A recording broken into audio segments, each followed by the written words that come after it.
Assalamualaikum everyone. Hari ini saya akan share macam mana kami buat this mini board and batten wall.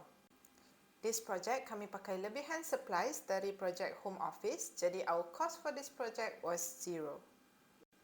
Since our supposed fail time kami buat the fluted wall, saya challenge myself to do another one, tapi tukar taktik pula. For this one, kami pakai MDF board yang tebal 9mm, kami potong jadi 4 strips yang 5 inci kali 4 kaki panjang, 3 untuk the vertical strip dan 1 untuk the horizontal strip to go on top. This time around, kami pakai liquid nails terus instead of pakai nail gun, and since buat the board and batten design, tak banyak pun surface of the wall yang kena the adhesive. InsyaAllah, it will be an easy touch-up job in the future if kami decide nak cabut the board and batten. Kami apply the adhesive dekat belakang the strips, and then this time kami tak buat pakai the power bond method. Instead, kami just stick directly onto the wall, lepas dah apply the glue, and then basically hold the piece in place sampai the adhesive dah cure. If korang nak cover a large area, boleh pakai the power bond method macam yang saya share dalam my cover panel tutorial video. This method will help create a stronger bond tanpa kena hold the piece in place lama-lama. So first, kami letak the vertical pieces alik kiri dan kanan. Lepas tu, kami measure the horizontal strip first, ikut the width of the wall and cut it to size. And then apply the adhesive dan lekat the strip onto the wall. Make sure to pakai a leveler so that everything is level and straight. Kami apply some pressure, time nak tunggu the adhesive cure. Untuk buat the middle vertical strip, kami ambil the strip dan measure and mark the middle point. Lepas tu, kami measure and mark the horizontal strip pula. Lepas tu, kami apply adhesive dan line the marks up and use a leveler on one of the sides untuk make sure they straight. To finish the whole design off, kami buat macam a chair rail dekat atas the horizontal strip. Kami buat one piece yang lebar 1.5 inci dengan the 9mm board dan satu piece yang lebar 2 inci dengan lebihan 15mm board from our scrap pile. Mula-mula, kami pakai liquid nails to stick them to each other. Lepas dah cure, kami pakai liquid nails untuk attach the chair rail onto the horizontal piece. Tapi rasa tak cukup stable, so kami guna nail gun dan tembak the chair rail onto the horizontal piece juga.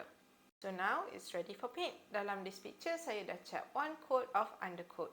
This time around, saya rajinkan diri dan tape off all the edges. Saya tak suka sangat pakai tape on our painted walls sebab selalu sangat cat tu nanti tercabut bila kita orang remove the tape nanti. So this time around, saya pakai a special painter's tape from Nippon. Once dah tape off semua edges, boleh cat dah. Saya cat 2 coat matte white paint yang memang specially formulated untuk wood and metal.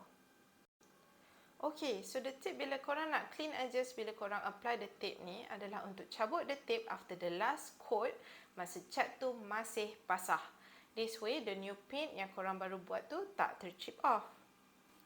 And using a good painter's tape akan make sure yang cat exposed to the sticky part of the tape tu takkan tercabut juga.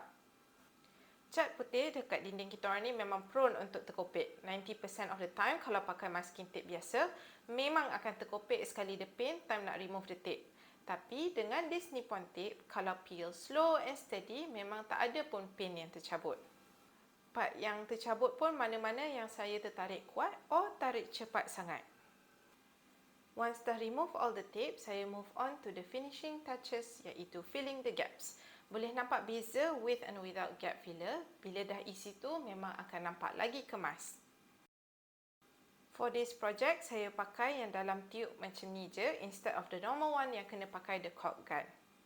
Untuk small projects, lagi-lagi untuk small gaps, saya prefer pakai tube macam ni sebab saya rasa it's easy to control and less wastage during application. This one would be great for those yang tak ada caulk gun or no space to store one. Each tube comes with a nozzle, just cut the nozzle and squeeze out manually. And once habis, boleh buang je the whole thing. This is the close-up of the board and batten wall lepas dah siap fill the gaps. This part is the most satisfying part for me. Memang nampak beza betul bila dah isi all the gaps. And this is the finished look. Kami pasang juga a wall light tapi install a battery operated part light inside since this wall tak ada wiring untuk lampu.